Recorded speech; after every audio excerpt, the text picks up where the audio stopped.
আসসালামু আলাইকুম সকলকে। তো আজকে একটা গল্প বলবো, যে গল্পের সূচনা মাতৃগর্ভে ভ্রূণাবস্থায় এসে 4 সপ্তাহ থেকে এবং সেটা আমৃত্যু পর্যন্ত চলতে থাকে। এর মাঝখানে যে কত কাহিনী হয়, যেমন ধরেন আপনি শিশু অবস্থায় বা ছোটোবেলায় খেলতে গেছেন, খেলতে যেয়ে টাচ করে পড়ে গেছেন, পড়ে যাওয়ার পর দেখবেন যে রক্ত কিছু একটা বের হচ্ছে। তখন আপনি জানতে পারেন যে এটা কি রক্ত, কেউ আপনাকে বলে দেয়। এখন শুধু এই রক্ত জানলেই হবে? এই রক্তের ভিতরে যে আরও কত কি জানা আছে, সেটা জানার আছে, সেটা কি জানতে হবে না?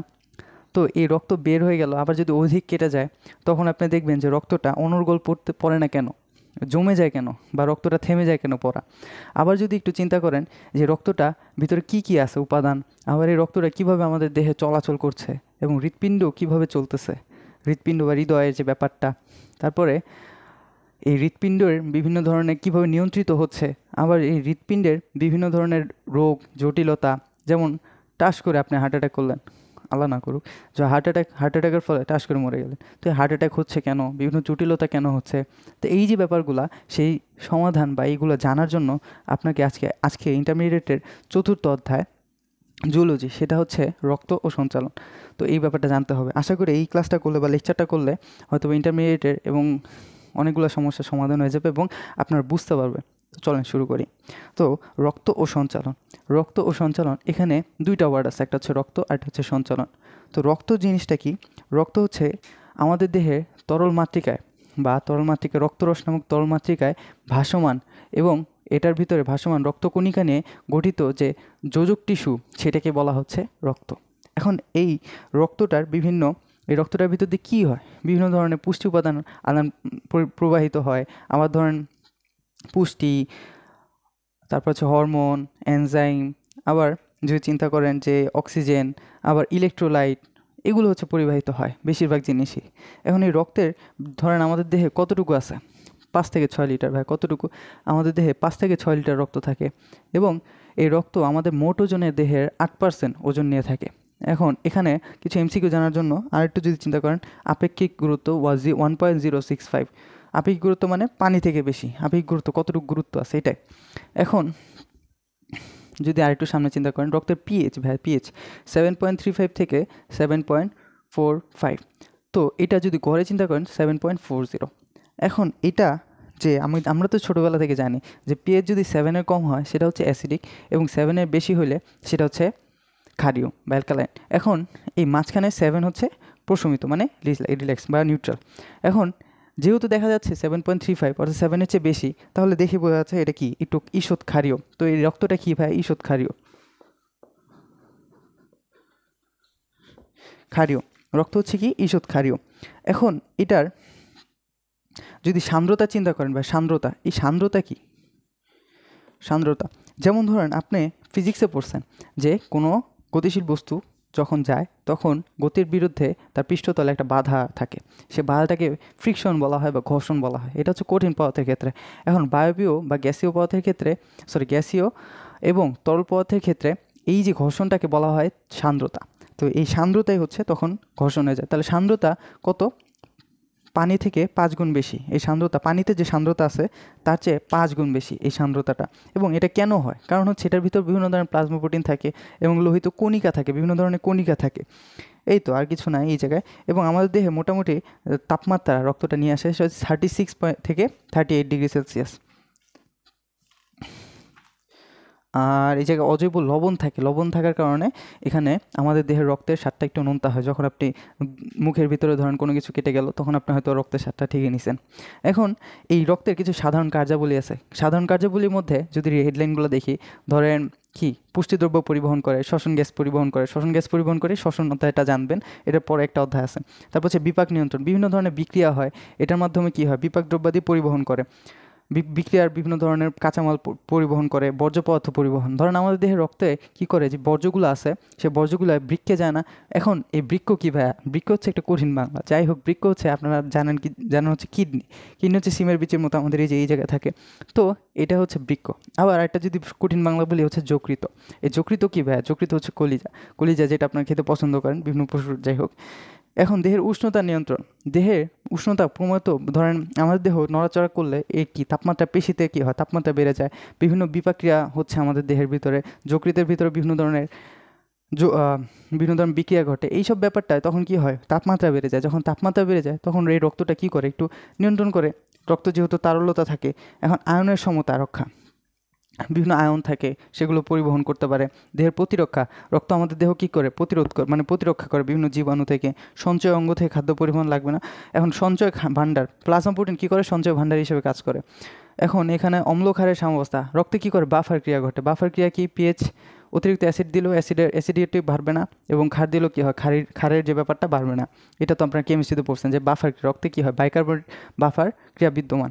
এখন একটু খেয়াল করবো যে অভ্যন্তরীণ ভারসাম্য রক্ষা। অভ্যন্তরীণ ভারসাম্য রক্ষা দেখেন যে আমাদের পরিবেশে ক্রমান্বয়ে পরিবর্তনশীল, অর্থাৎ দেখেন কখনো গরম লাগে কখনো ঠান্ডা।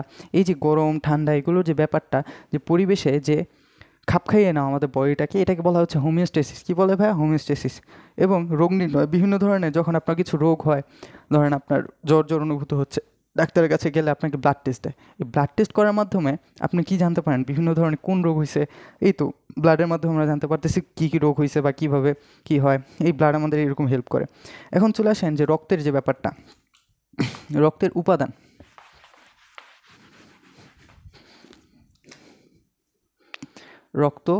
রক্তের উপাদান, এই রক্তটাকে ভাইয়া আপনি যদি সেন্ট্রিফিউজ করেন, টেস্ট টিউবে নিয়ে সেন্ট্রিফিউজ করেন। টেস্ট টিউব কি আপনারা কেমিস্ট্রিতে দেখছেন ল্যাবের ভিতরে, তো টেস্ট টিউবের ভিতরে যদি আপনি সেন্ট্রিফিউজ মেশিনের ভিতরে এভাবে ঘুরান, তো ঘুরাইলে রক্তের দুইটা পার্ট হয়ে যায়।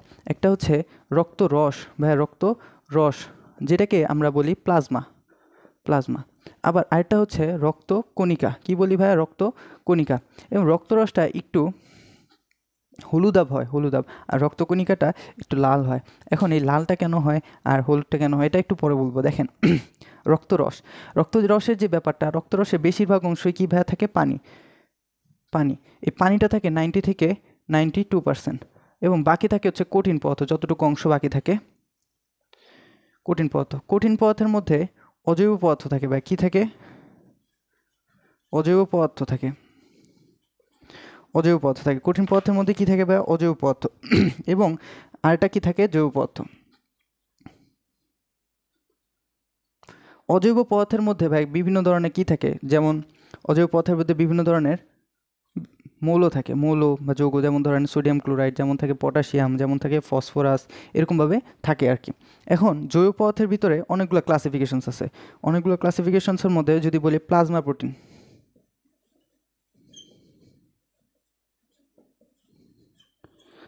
প্রোটিন, তারপর হচ্ছে নাইট্রোজেন গঠিত বর্জ্য পদার্থ,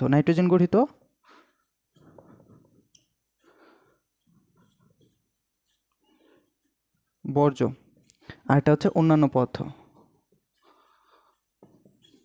এখন একটু যদি খেয়াল করেন যে প্লাজমা প্রোটিন, আচ্ছা আপনাদের এইচএসসিতে টার্গেট কি, এইচএসসি যারা স্টুডেন্টস, এইচএসসির টার্গেট কি, জিপিএ 5 পাওয়া না, মিথ্যা কথা বলবেন না। অনেকে জ্ঞানের ভাষা বলে জ্ঞান অর্জন করবো, এই করবো সে করবো, তাহলে কি জিপিএ 5। তো এই জিপিএ 5-এর ভিতরে আপনারা যদি মনে রাখতে পারেন জিপিএ 5, দেখেন জিপিএ 5, তো এই জিপিএ 5 দিয়ে 4টা কথা মনে রাখবেন। যেমন ধরেন গ্লোবিউলিন, কি বলছি ভাইয়া, গ্লোবিউলিন,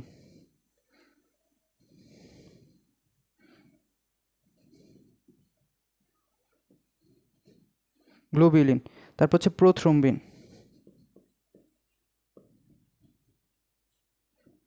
তারপরে বলছে হচ্ছে অ্যালবিউমিন, তারপর হচ্ছে ফাইব্রিনোজেন।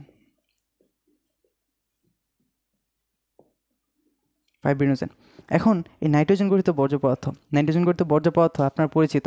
যেমন নাইট্রোজেন গঠিত বর্জ্য পদার্থ হইতে পারে কী ভাই, ইউরিয়া হইতে পারে, ইউরিক অ্যাসিড হইতে পারে, অ্যামোনিয়া হইতে পারে, তারপর হচ্ছে জ্যান্থিন হইতে পারে, এগুলাই তো, ক্রিয়েটিনিন হইতে পারে। তো চলেন আমরা লিখে ফেলি, তাই urea, uric acid, xanthine, ammonia, creatinine.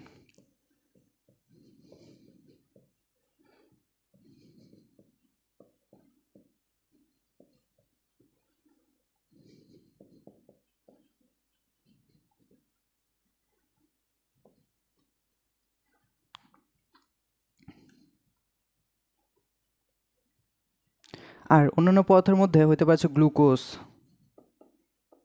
তারপর হচ্ছে কি লিপিড, হরমোন,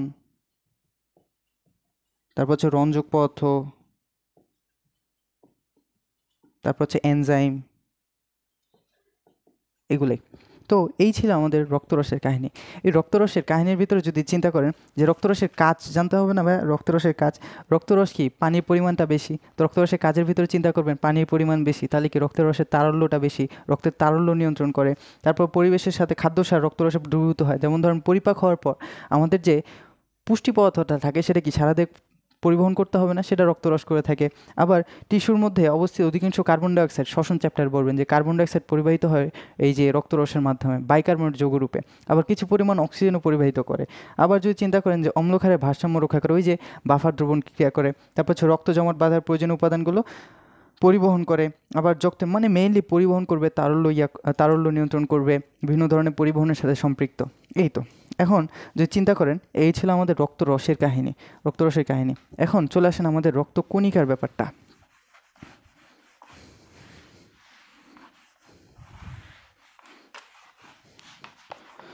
এই রক্তকণিকাকে কয় ভাগে ভাগ করা যায়? রক্তকণিকাকে 3 ভাগে ভাগ করা যায়, একটু খেয়াল করবেন। একটা হচ্ছে লোহিত রক্তকণিকা, লোহিত, আরেকটা হচ্ছে কি শ্বেত, আরেকটা হচ্ছে অনুচক্রিকা। এই লোহিত রক্তকণিকা আমাদের কি করে, যে লোহিত রক্তকণিকা এবং শ্বেত রক্তকণিকা, অনুচক্রিকা, এই 3টা সাধারণ কাজ সবসময় মনে রাখবেন, ছোটোবেলা থেকে পড়ে আসছেন যে এই 3টা সাধারণ কাজের মধ্যে লোহিত রক্তকণিকা কী করে অক্সিজেন পরিবহন করে আমাদের দেহে, শ্বেত রক্তকণিকা কী করে যে রোগ প্রতিরোধ করে, আর অনুচক্রিকা হচ্ছে ক্লটিং ফ্যাক্টর, অর্থাৎ কি রক্ত জমাট বাঁধে, ধরো কেটে গেলে কী করে রক্ত জমাট বাঁধতে সহযোগিতা করে। তো এই 3টার সাধারণ কাজ হচ্ছে এগুলি। এখন এগুলোরও কিছু ক্লাসিফিকেশনস আছে। যদি ক্লাসিফিকেশন কথা চিন্তা করেন, শ্বেত রক্তকণিকার 2টা আলাদা পার্ট আছে, একটু খেয়াল করবেন যে একটা হচ্ছে গ্র্যানুলোসাইট,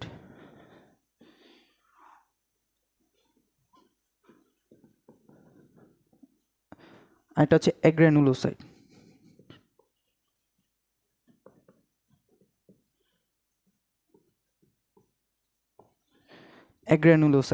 তাহলে একটু খেয়াল করেন যে গ্র্যানুলোসাইট এটার বাংলা কি জানেন? গ্রেন, এই যে গ্রেন শব্দ মানে কি দানা। তাহলে দানাদার যে সকল আছে সেগুলো হচ্ছে দানাদার শ্বেত রক্তকণিকা, সেগুলোকে বলা হয় গ্র্যানুলোসাইট। আর দানাহীন একগ্রেন মানে কি দানা নাই, একগ্রেন মানে কি দানা নাই। তাহলে অদানাদার যে ব্যাপারটা, তাহলে অদানাদার যে শ্বেত রক্তকণিকা সেগুলোকে বলা হচ্ছে অ্যাগ্রানুলোসাইট। এখন আমি যদি নর্মাল চিন্তা করেন যে দানা আছে, তার মানে কি আপনি যে দানাদার জিনিসগুলো কি ফিল করতে পারবেন। তো এই যে এগুলোর যে ক্লাসিফিকেশন যদি চিন্তা করেন যে মানে দানাদার যেগুলো, সেগুলো কি করতে পারবেন? ফিল করতে পারবেন। তাহলে ইউসিনোফিল, বেসোফিল, আর এটা হচ্ছে নিউট্রোফিল। তো এই যে ফিল দেখতেছেন ভাই, এই যে ফিল মনে রাখার জন্য ফিল তাহলে তোমাকে বা আপনাকে যাই বলি না কেন, যে আপনাকে এমসিকিউ দিয়ে দেবে যে নিচের কোনটি দানাদার শ্বেত রক্তকণিকা নয়। তাহলে কি অপশন দিয়ে দেবে ইউসিনোফিল, বেসোফিল, নিউট্রোফিল। তাহলে এই 3টা বাদে যেটা থাকবে সেটা হচ্ছে অ্যান্সার।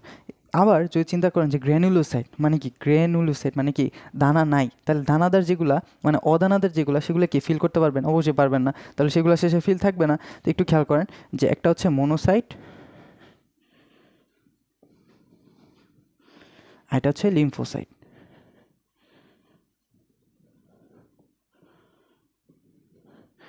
মনোসাইট আর এটা হচ্ছে লিম্ফোসাইট। এই ছিল নর্মাল বেসিক কাহিনী। এখন একটু খেয়াল করেন যে এগুলো যদি আমি চিন্তা করি যেগুলো কীভাবে তৈরি হচ্ছে এটা জানা ইম্পর্ট্যান্ট। দেখেন লোহিত রক্তকণিকা কীভাবে তৈরি হয়, শ্বেত রক্তকণিকা কীভাবে তৈরি হয়, অনুচক্রিকা কীভাবে তৈরি হয়। তো এই তৈরি হওয়ার যে ব্যাপারটা সেটা একটু দেখায়, চলেন।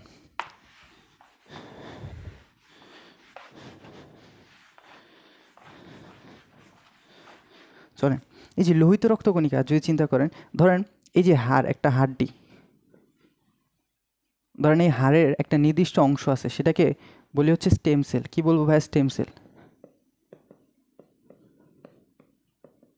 এই স্টেম সেল থেকে কি হয়, এই যে এই কোষগুলো মানে রক্তকণিকাগুলো উৎপন্ন হয়। এই স্টেম সেলের বিভিন্ন আছে, যেমন ধরেন স্টেম সেলটাকে যদি আঁকি, ধরেন এই যে স্টেম সেল নর্মালি আঁকি যে কালো কালার দিয়ে,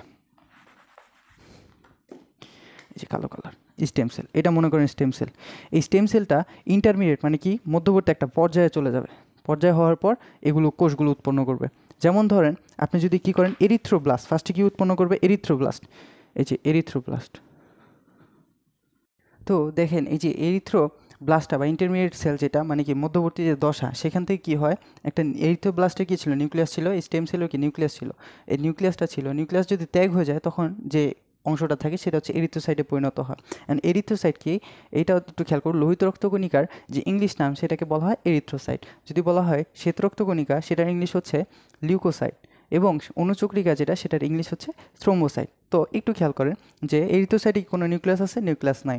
এখন কথা হচ্ছে এই এরিথ্রোসাইটটা যদি আমি একটু ভালোভাবে পড়ি, ধরুন এরিথ্রোসাইটের মেন কাজই অক্সিজেন পরিবহন করা। তো অক্সিজেন যে পরিবহন করবে, ধরুন অক্সিজেন পরিবহনের করাই এর মেন কাজ। ধরুন অক্সিজেনের মাত্রা কম, দেহের ভিতরে অক্সিজেনের মাত্রা কম আছে, তাহলে কি করবে এই কিডনি, তখন এই অক্সিজেনের পরিমাণ কম থাকলে এরিথ্রোসাইট যেটা,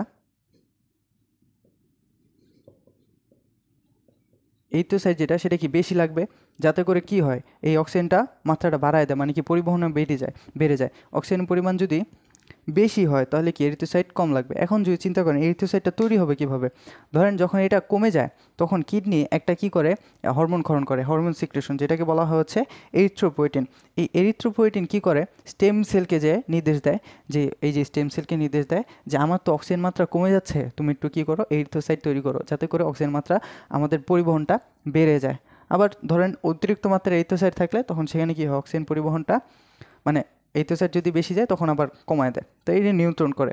এখন এই যে ব্যাপারটা আশা করি বুঝছি। এখন চলে আসেন যে পরবর্তী যে ব্যাপারটা, সেটা হচ্ছে মায়োলোব্লাস্ট। কি বলবো সেটাকে, মায়োলোব্লাস্ট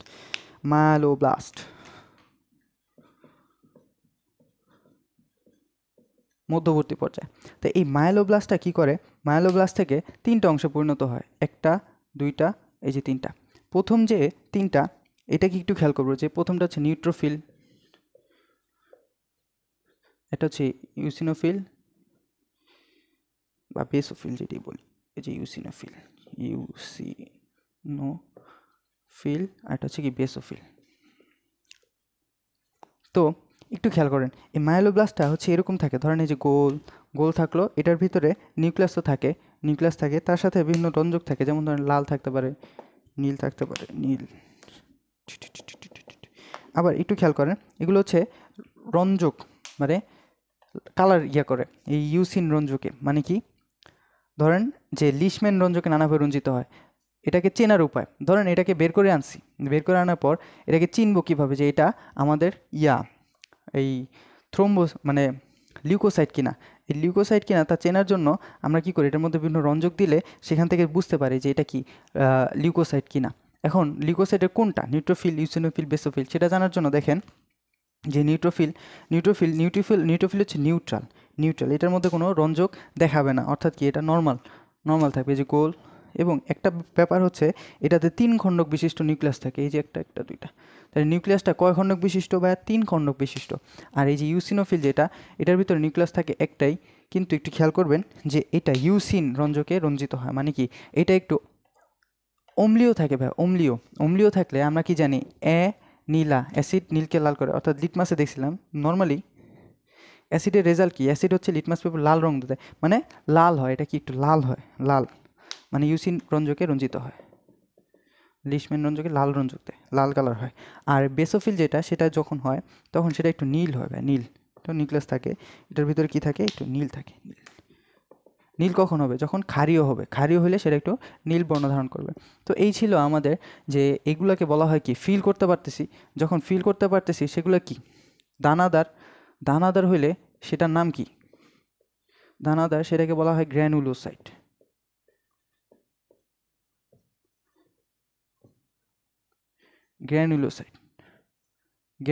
এবং গ্র্যানুলোসাইট কোনটা, এটা হচ্ছে শ্বেত রক্তকণিকা, সরি পুরাটাই তো শ্বেত রক্তকণিকা। এখন এই যে একটু খেয়াল করব, পরবর্তীতে মায়োব্লাস্টের পরে আসবে হচ্ছে মোনোব্লাস্ট, বা কি আসবে মোনোব্লাস্ট।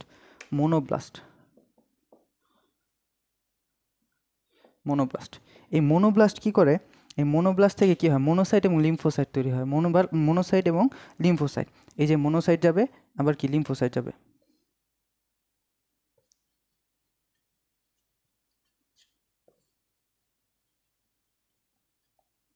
মনোসাইট আর লিম্ফোসাইট।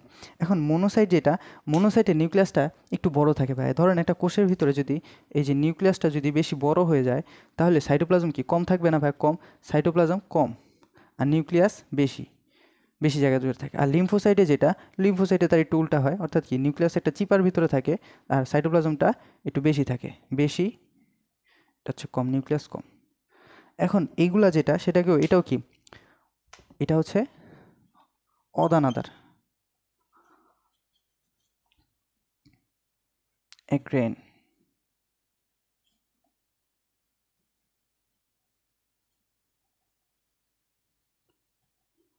অ্যাগ্রানুলোসাইট। এখন একটু খেয়াল করেন যে এগুলো হচ্ছে কি লিউকোসাইট, মানে এই পুরাটাই, এই যে পুরাটা ব্যাপারটা, এই পুরাটা কি লিউকোসাইট। এখন লিউকোসাইট যে তৈরি হয়, লিউকোসাইট তৈরির প্রক্রিয়াকে বলা হয় লিউকোপোয়েসিস। বলা হয় কি লিউকোপোয়েসিস, লিউকোসাইট, লিউকোপোয়েসিস আর এরিথ্রোপোয়েসিস, লিউকোপোয়েসিস এরিথ্রোপোয়েসিস।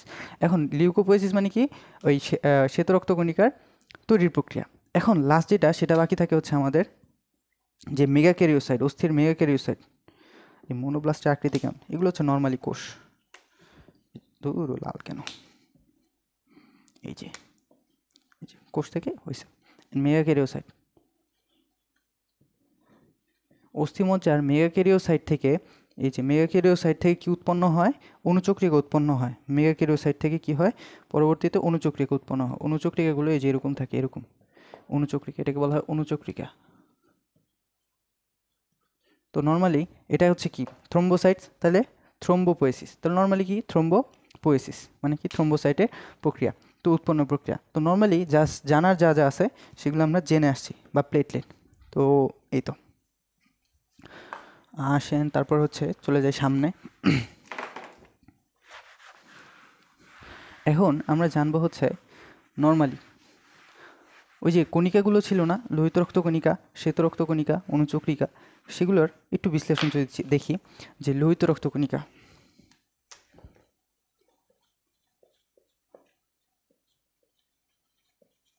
লোহিত রক্তকণিকা, এই লোহিত রক্তকণিকা হচ্ছে কি, এটা হচ্ছে নিউক্লিয়াসবিহীন দ্বিঅবতল। এই লোহিত রক্তকণিকা একটু গোল থাকে, একটু আগে দেখে আসলাম যে গোল থাকে। তাহলে এই যে এরকম এরকম, এই মাঝখানটা যদি আমি এভাবে কাটি, তাহলে কি হবে? যে এরকম হবে,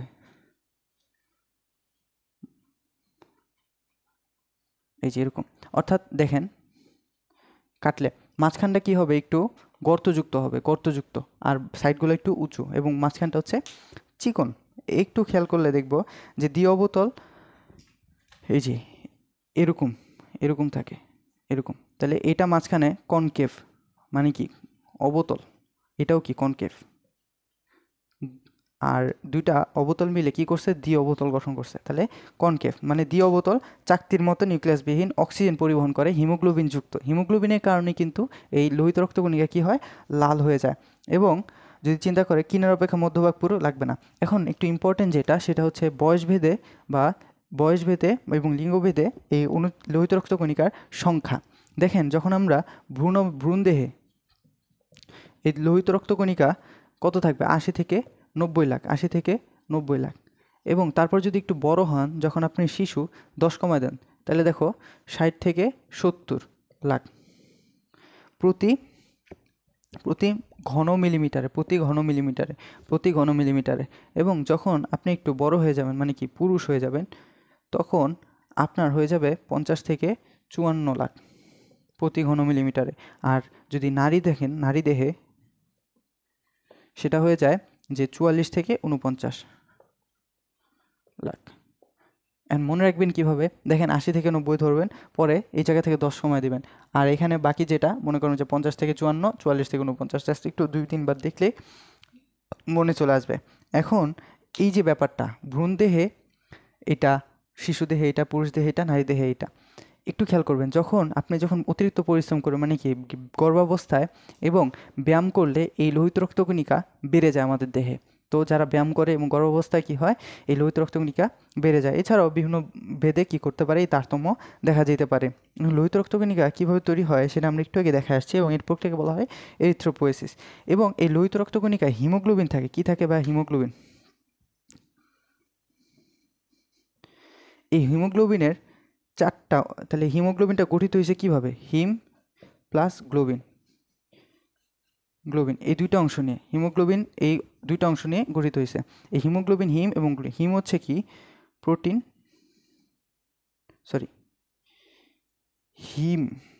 হিমোগ্লোবিন রঞ্জক এবং নামক প্রোটিন।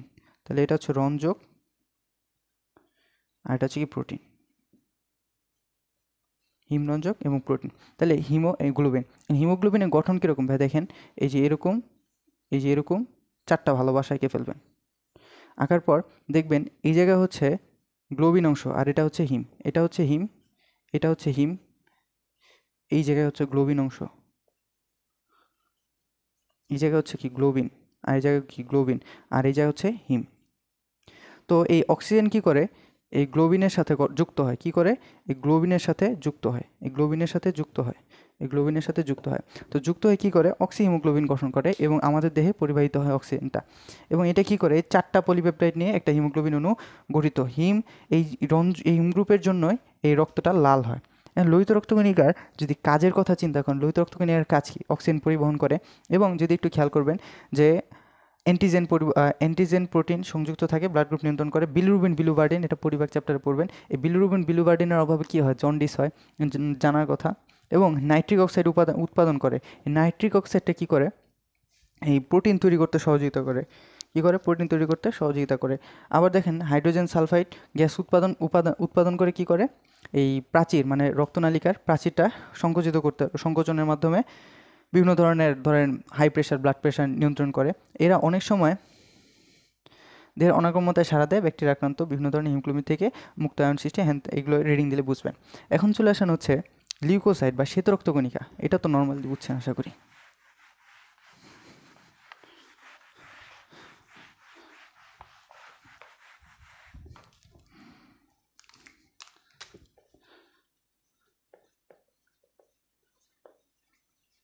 এই শ্বেত রক্তকণিকা কী ভাই? শ্বেত রক্তকণিকা হচ্ছে আমাদের দেহে কী করে রোগ প্রতিরোধ করে, ভ্রাম্যমাণ রোগ প্রতিরোধকারী হিসেবে কাজ করে, একক হিসেবে কাজ করে। এবং শ্বেত রক্তকণিকা কী করে ফ্যাগোসাইটোসিস ঘটে। এই ফ্যাগোসাইটোসিস প্রক্রিয়া কি ভাইয়া ধরেন একটু খেয়াল করে সামনে দেখলে আমরা সামনে জানবো সমস্যা নাই। এখন প্রয়োজনে আকার পরিবর্তন করতে পারে এবং এই সংখ্যা যদি চিন্তা করেন প্রতি ঘন মিলিমিটারে 4 থেকে 11,000 হইতে পারে দেহে। এবং অনেক ক্ষেত্রে পরিবর্তন দেখা যায়। শিশু অসুস্থ হলে মানবদেহের সংখ্যা বেড়ে যায়। এইটা কি মেন কাজ কি শ্বেত রক্তকণিকার রোগ প্রতিরোধ করা। যখন আমাদের দেহে রোগ বেশি থাকবে তখন কি করব, মানে কি অসুস্থ হইলে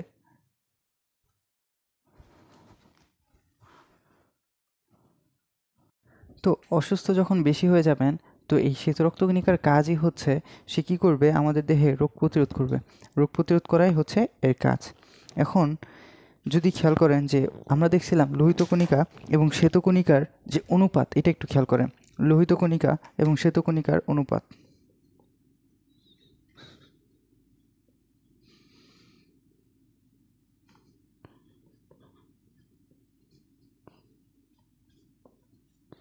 যদি অনুপাত চিন্তা করেন যে লোহিত কণিকা দেখছিলাম লাখে হিসাব আর শ্বেতকণিকা দেখতেছি হাজারি হিসাব, তাহলে লোহিত কণিকার অনুপাতটা বেশি হবে, তাহলে 600:1 এইটা হচ্ছে তার অনুপাত।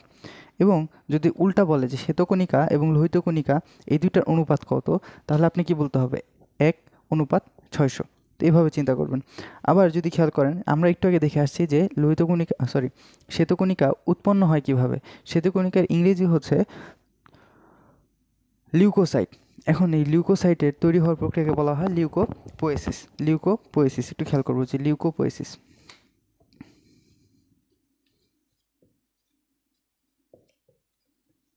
এখন যদি একটা জিনিস খেয়াল করেন, এটা উৎপন্ন হয় তৈরি হওয়ার প্রক্রিয়াকে বলা হয় লিউকোপোয়েসিস। এখন যদি বলা হয় যে প্রয়োজনের অতিরিক্ত যদি উৎপন্ন হয় তখন সেই প্রক্রিয়াকে বলা হচ্ছে লিউকোসাইটোসিস।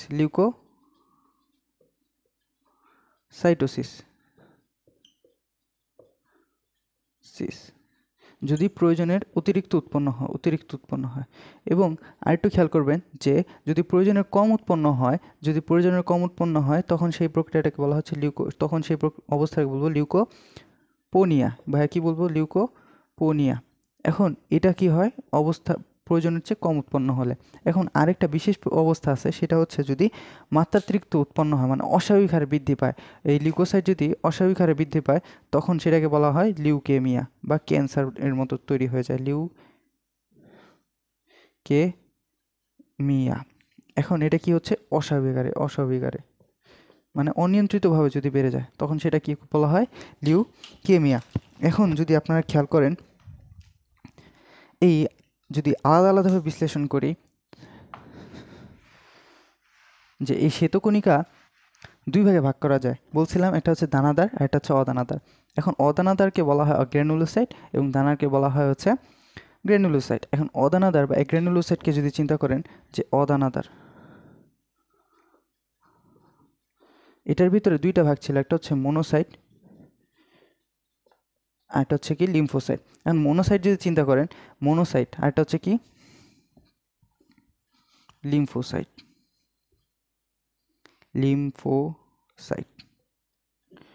এখন মনোসাইট আপনাকে বলছিলাম যে এই মনোসাইট যেটা, সেটার নিউক্লিয়াসটা একটু বড় থাকে বা কি থাকে, নিউক্লিয়াসটা একটু বড় থাকে, যার ফলে সাইটোপ্লাজম একটু কম থাকে।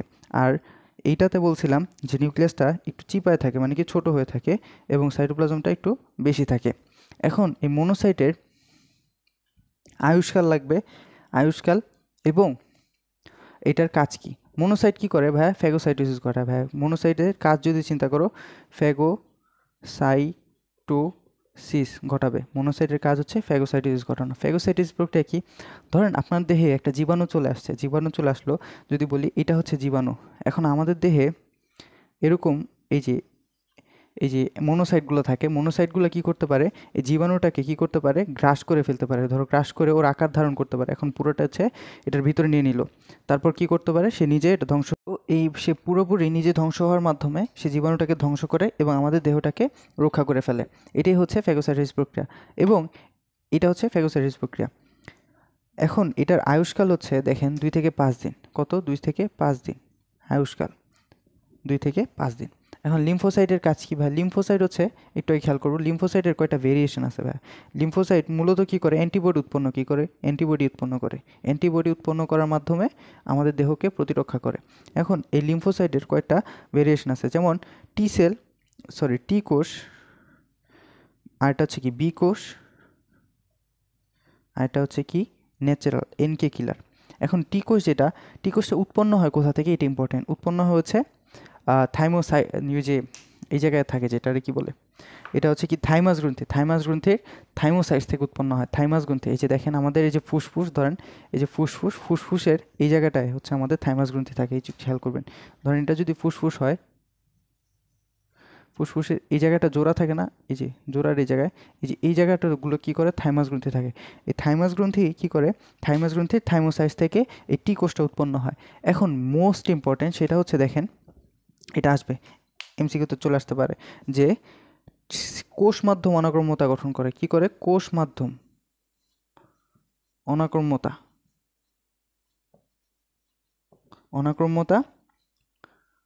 কোষ মাধ্যম অনাক্রম্যতায় গুরুত্বপূর্ণ ভূমিকা পালন করে। তাহলে এ কী করে? কোষ মাধ্যম অনাক্রম্যতা সৃষ্টি করে। আর বি কোষ কী করবে? একটু খেয়াল করবে, বি কোষ কোথা থেকে উৎপন্ন হয়? বি কোষ উৎপন্ন হয় হচ্ছে আমাদের এই অস্থিমজ্জা থেকে। অস্থিমজ্জা হিমোটোপোয়েটিক মাতৃকোষ থেকে, অস্থিমজ্জা থেকে মনে রাখলে হবে। আর বি কোষ হচ্ছে কি উৎপন্ন হয়? বি কোষ হচ্ছে কাজ হচ্ছে রস মাধ্যম অনাক্রম্যতা, রস মাধ্যম অনাক্রম্যতা, বা যেটাকে বলতে পারি রক্ত মাধ্যম অনাক্রম্যতা। একটু খেয়াল করবো যে টি কোষ হচ্ছে কোষ মাধ্যম অনাক্রম্যতা সৃষ্টি করে আর গুরুত্বপূর্ণ ভূমিকা পালন করে। বি কোষ হচ্ছে রস মাধ্যম বা রক্ত মাধ্যম অনাক্রম্যতায় ভূমিকা পালন করে। আর বাকি থাকলো এনকে হচ্ছে ন্যাচারাল কিলার কোষ। এটার ফুল মিনিং হচ্ছে ন্যাচারাল কিলার কোষ। এগুলো কি করে? বিভিন্ন ভাইরাসের প্রতি প্রতিরোধ গড়ে তোলে। এই ছিল আমাদের এই অদানাদারের ব্যাপারটা। এখন চলে আসেন দানাদারের যে ব্যাপারটা। দানাদারগুলো হচ্ছে চেনার উপায় হচ্ছে, এগুলো একটু রঙিন হয়। রঙিন অর্থাৎ কি? একটু খেয়াল করব, একটা বিশেষ ধরনের রঞ্জক আছে, সেটাকে বলা হচ্ছে লিশম্যান রঞ্জক। সেই রঞ্জক দিলে এগুলো হচ্ছে কালার ধারণ করে। এগুলোর ভিতরে 3টা পার্ট থাকে, দানাদারের ভিতরে 3টা পার্ট থাকে, একটু খেয়াল করবেন। একটা হচ্ছে নিউট্রোফিল, একটা হচ্ছে ইউসিনোফিল, আর একটা হচ্ছে কি বেসোফিল।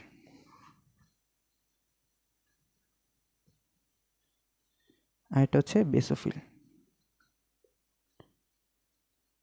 এখন একটু মনে রাখবেন যে নিউট্রোফিল মানে অদানাদারের প্রথমটা ছিল হচ্ছে আমাদের এই যে ওই যে মোনোসাইট, আর দানাদারের প্রথমটা হচ্ছে নিউট্রোফিল। এখন এই দুইটাই হচ্ছে ফ্যাগোসাইটোসিস ঘটায়। কী করে? দুইটাই ফ্যাগোসাইটোসিস ঘটায়। আর আরেকটা কথা বলছিলাম যে যে এগুলো হচ্ছে রঙিন হয়, রঙিন। এখন রঙিন কি দেখেন, যে নিউট্রোফিল থেকে বুঝতেছেন যে নিউট্রাল এগুলো কি লিশম্যান রঞ্জকে কোনো রং দিবে না, রং ধারণ করবে না, এদেরকে নর্মালি এগুলো নিউট্রাল থাকবে। আবার একটু খেয়াল করেন যে নিউট্রোফিল ফ্যাগোসাইটোসিস ঘটায়। কী ঘটায়? ফ্যাগোসাইটোসিস ঘটাবে এবং এটার আয়ুষ্কাল হবে সেই মোনোসাইটের মতো। নিউট্রোফিল আর মোনোসাইটের অনেক মিল আছে। যেমন ধরেন নিউট্রোফিল কী করে? ফ্যাগোসাইটিস ঘটায়। মোনোসাইটও কী করে? ফ্যাগোসাইটিস ঘটায়। এবং ফ্যাগোসাইটিস ঘটায় ওইটার যে আয়ুষ্কাল ছিল 2 থেকে 5 দিন, এইটারও আয়ুষ্কাল 2 থেকে 5ই দিন। এবং এই ফ্যাগোসাইটিস ঘটানোর টাইমে এই যে এরকম যে অ্যামিবার মতো একটা চলন দেখা যায় না, তখন সেটাকে বলা হচ্ছে ডায়াপোডেসিস। কি বলা হয়? ডায়াপেডেসিস। এটা আপনারা এই যে এখন দেখে নেন। এখন ইউসিনোফিল যেটা, এটা একটু খেয়াল করবেন। ইউসিনোফিল হচ্ছে লাল বর্ণ ধারণ করে, এটা হচ্ছে একটু আম্লিক হয়। আম্লিক মানে কি? এটা আমি যখন উৎপত্তি থেকে আমি যখন পড়াছিলাম তখন বলছিলাম যে এটা আম্লিক হয়। আম্লিক হইলে লিটমাসে মনে রাখার জন্য বলি যে লিটমাস পেপারে অম্ল কী করে? লাল বর্ণ ধারণ করে। ঠিক তেমনই মনে রাখার জন্য মনে রাখবেন যে আম্লিক যখন হয় এটা কি হবে? লাল বর্ণ ধারণ করবে। আর একটু খেয়াল করলে দেখবেন ইউসিনোফিলের কাজ কি? ইউসিনোফিলের কাজ হচ্ছে ইউসিনোফিলটা ওই অ্যালার্জির প্রতি সারাদান করে। মানে কি? সে অ্যালার্জির বিরুদ্ধে কাজ করে। এছাড়াও বিভিন্ন ধরনের পরজীবীর প্রতি ক্রিয়া করে। এখন এটার আয়ুষ্কাল পরে দেখব, এখন লাগবে না। এখন বেসোফিল যেটা, বেসোফিল হচ্ছে একটু ক্ষারীয় হয়। কিসের মতো? ক্ষারীয়। লিশম্যান রঞ্জক ক্ষারীয় হয়। অর্থাৎ কি? ক্ষারীয় হলে লিটমাস পেপার আমরা দেখছি সেটা হচ্ছে কি? একটু নীল বর্ণ ধারণ করে। একটু খেয়াল করবেন, তাহলে কি? নীল হয়ে যাবে, নীল। তাহলে একদম সহজ, নিউট্রোফিল ফ্যাগোসাইটিস ঘটাবে, ইউসিনোফিল কী করবে? এটা বলছি অ্যালার্জির প্রতি সারাদান করবে কাজের মধ্যে। আর বেসোফিল হচ্ছে, বেসোফিলের কাজ হচ্ছে এগুলা হাসবে। হাসবে কীভাবে দেখেন? এগুলা হাসবে কীভাবে দেখেন? বেসোফিলের কাজ মনে রাখার জন্য এই যে হে হে হে হে করে হাসবেন। এখন হাসার ভিতরে দুইটা কথা আছে, একটা হচ্ছে হেপারিন ক্ষরণ করে বা হেপারিন, আরেকটা হচ্ছে কি? হিস্টামিন। হেপারিন আরেকটা হচ্ছে হিস্টামিন। এখন হেপারিনের কাজ কী ভাই? হিস্টামিনের কাজ কী? হেপারিন কাজ হচ্ছে রক্ত যখন আমাদের নালিকার ভিতর দিয়ে মানে বিভিন্ন শিরা বা ধমনের ভিতর দিয়ে যায় তখন কি সেগুলো জমাট বাঁধে? জমাট বাঁধে না। এখন এই যে জমাট বাঁধতেছে না, কেন বাঁধতেছে না? এই যে হেপারিন সাহেব কী করে? এই রক্ত জমাট বাঁধতে দেয় না। আর হিস্টামিন কী করে? রোগ প্রতিরোধ ক্ষমতা বাড়ায় বা রোগ প্রতিরোধ করে। হিস্টামিনের কাজ হচ্ছে রোগ প্রতিরোধ করে। এখন যদি একটু সামনে যাই, আমাদের কাজগুলো দেখে ফেলছি। আর নিউক্লিয়াসের আকার টাকার তো আমরা ওই যে যখন বর্ণনা দিয়েছিলাম মানে উৎপত্তি দেখাইছিলাম সেখানেই বুঝাইছিলাম। এখন চলে আসেন আমরা আমাদের লাস্ট যেটা, সেটা হচ্ছে অণুচক্রিকা পড়ব ভাই। অণুচক্রিকার কাজ কি? আমরা যদি নর্মাল চিন্তা করি, অণুচক্রিকার কাজ হচ্ছে সেগুলো কি করবে? রক্ত জমাট বাঁধতে সহযোগিতা করবে। ধরেন আপনি পড়ে গেছেন বা কেটে গেছে, অনর্গল রক্ত পড়তে থাকবে যদি অণুচক্রিকাটা না থাকতো। অণুচক্রিকা কী করবে? জালক সৃষ্টির মাধ্যমে সেই অণুচক্রিকা এই রক্ত বা অনর্গল পড়া থেকে বিরত রাখে। এখন এই অণুচক্রিকা হচ্ছে দেহে মেগাকিরিওসাইট থেকে উৎপন্ন হয়। অণুচক্রিকার ইংলিশ হচ্ছে থ্রোম্বোসাইটস অর্থাৎ কি? থ্রোম্বোসাইট। এর উৎপত্তির প্রক্রিয়াকে বলা হয় থ্রোম্বোপোয়েসিস। যাই হোক, এটা আপনাদের দেখাইছি। এখন যদি আমি বলি প্রতি ঘন মিলিমিটার রক্তে কত? 1.5 লাখ থেকে একক, দশক, শতক, হাজার, অযুত, লক্ষ, 1.5 লাখ থেকে 4 লাখ পর্যন্ত কি থাকতে পারে? এই অণুচক্রিকা থাকতে পারে। অণুচক্রিকার উৎপত্তি ওই যে হাড্ডি থেকে, অর্থাৎ কি? স্টেম কোষের মেগাক্যারিওসাইট থেকে। এখন এটার শেষ হয় কোথায়? এটা শেষ হয় কোনো, সব কিছু তো শেষ আছে, তাহলে এটা কি? যকৃত এবং প্লীহার ম্যাক্রোফেজে যেয়ে এটা ধ্বংস হবে। যকৃত ও প্লীহার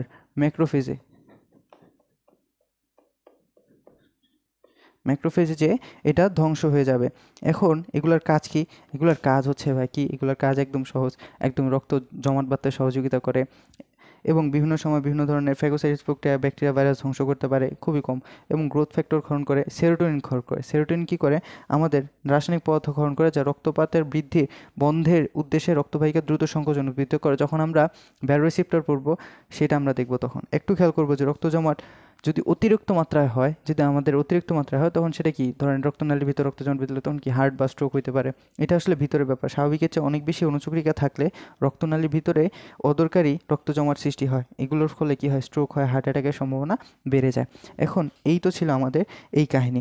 এখন একটু খেয়াল করব যে একটা বিশেষ প্রশ্ন ক্ষতে চলে আসে যে রক্তকণিকাগুলো রক্তকোষ বলা হয় কেন? রক্তকণিকাগুলোকে রক্তকোষ বলা হয় কেন?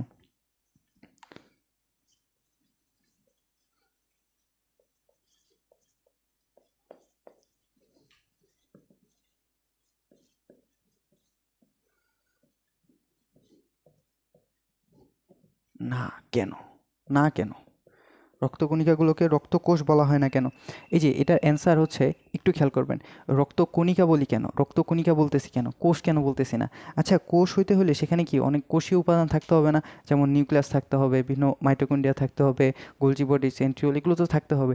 রক্তকণিকাতে কি সেগুলো আছে? অবশ্যই নাই, যার ফলে সেটাকে আমরা কি বলি? কণিকা বলি। আচ্ছা, আরেকটা কারণ আছে, আরেকটা কারণ কি?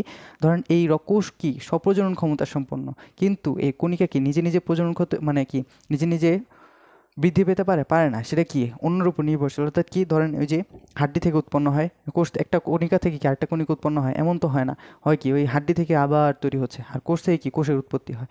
এইসব কারণে কি করা হয়, এই রক্তকণিকাগুলোকে রক্তকোষ বলা হয় না। এটা হচ্ছে খতে চলে আসে, আপনারা লিখে ফেলতে পারবেন। এখন যে মেইন একটা ছকের ভিতরে আছে ছক, এই যে 187 নম্বর পেজে যদি চিন্তা করেন, 187 নম্বর পেজে আপনাদের কত পেজে যায় না, এই যে এরকম ছক, এই যে সব বর্ণনার পরে একটা ছক আছে, সেই ছকের ভিতরে একটু খেয়াল করবেন যে আপনাদেরকে মনে করাই দিই, ছকের ভিতরে আছে হচ্ছে, এটা হচ্ছে কাজী আজমল এবং আসমত স্যারের বই। এটার ভিতরে লেখা আছে লোহিত কণিকা। এগুলোর ভিতরে দুইটা জিনিস লাগবে, একটা হচ্ছে আয়ুষ্কাল, একটা হচ্ছে মেইন কাজ। মেইন কাজ আর একটা হচ্ছে আয়ুষ্কাল।